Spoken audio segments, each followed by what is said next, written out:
Koko. Eli mä ajattelin tehdä tänään jotain erilaista, koska mulla on aika turhaa ja se vaan nukkuu.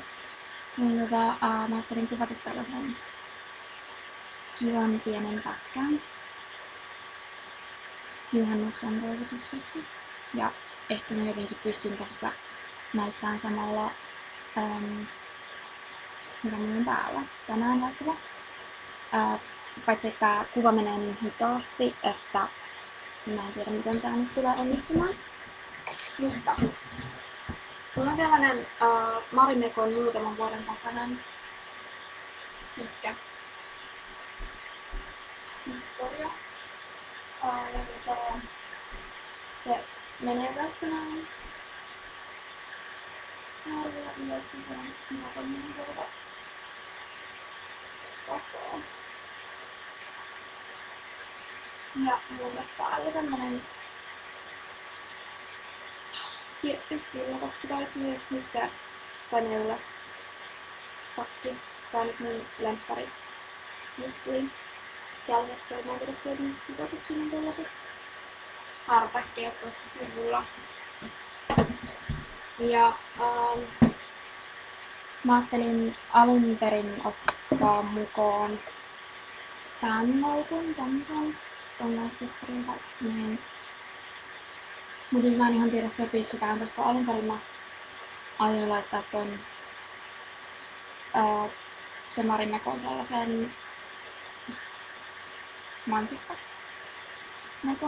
mansikkavuorimekon, mutta ei tää ole sittenkään. Tää on enemmän tällainen juhannusmekko.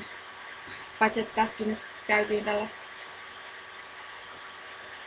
tahtojen taistoa, kun mietin, että laitanko tän sinisen vai sitten mustavalkoisen. Mulla on näitä sinisen ja mustavalkoisena, kun oli alennusmyynti Porvoossa. Sellaisessa pienessä liikkeessä, joka myy Marimekkoa pari vuotta sitten, niin sieltä niinku ostin, se on niin vaikea puhua, kun mä oon tossa, niin ostin sitten 2, koska mä nyt olen hintaa, se oli kiva. Sitten mä ajattelin, että mä pidän tätä, koska mä en itse asiassa koskaan pidänyt tätä.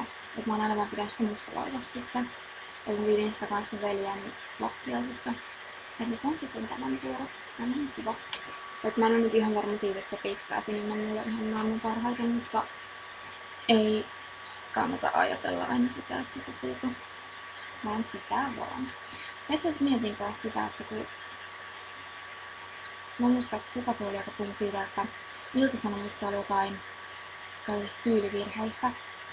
Että esimerkiksi sukat ja sandaalit ja en tiedä, liian pienet vaatteet ja en tiedä, mun mielestä aina sellaiset spagetti-olkaintopit, sellaiset tosi halvat H&M ja tämmöset, niin on ollut aina tosi mahdottomia. Mutta sitten mä aloin miettiä sitä, että voiko tavallaan olla tyylivirhettä, jos tää ihminen, joka pitää niitä vaatteita, niin pitää niistä tosi paljon ja tuntee itsensä mukavaksi ja itsevarmaksi niissä vaatteissa, niin voiko et sanoa, että ne on tyylivirhe? Mun mielestä ei. Tuli vaan mieleen, vaikka tämän pitää olla tosi lyhyt tällainen juhannusjuttu, niin nyt on mennyt 3 minuuttia, 5 minuuttia, sekuntia. Paljon mitäs vielä muuta. Tänään illalla tulee, oliko se 2, niin Teuvo Tulion Sensuela. Elokuva viimeinen Teuvo Tulion. Ja mä en kirjoittanut siitä mun blogiin, koska se on pelottava elokuva. Se on en ole nähnyt sitä koskaan, luultavasti liikaa alastomuutta mulle.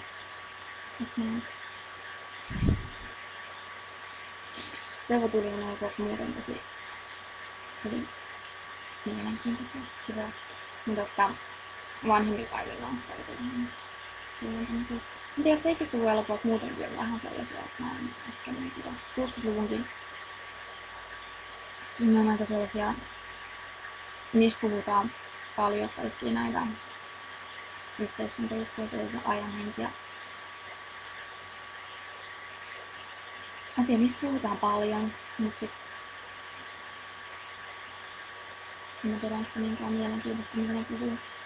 Ehkä se olisi ollut eri asia, että se olisi ollut silloin nuori, niin 60-luvulla niin olisi tullut semmoista fiilistä siitä sitten. Nyt eksyn taas aiheesta ihan käsittämään. Joo, eli hyvää juhannusta oli tämän videon tarkoitus nyt. Ei tiedä puhutaan mitä. Mutta laittakaa digiboksit. Ai niin, eikö tähän katsottuna ihan suoraan. Itse mennyt, kun mä oon 12 jälkeen viimeistään. Niin katsokaa Yle Teeman Hannu Painiputki. Siinä on itse asiassa elokuvia, mä en koskaan nähnyt. Mä oon hyvin vähän nähnyt niitä Hannu Painin filmejä. Vaan niitä, missä se on ollut sivuosassa, niin olen nähnyt sitten esimerkiksi Morsian yllättää sinulle ja Joutsena ja sitten se oli jossain muussa sellainen viettelijätar yllättää sivuosassa, niin en muista sen nimeä, mutta näin, että katsokaa hyvää juhannusta ja alkaa hukkukaan.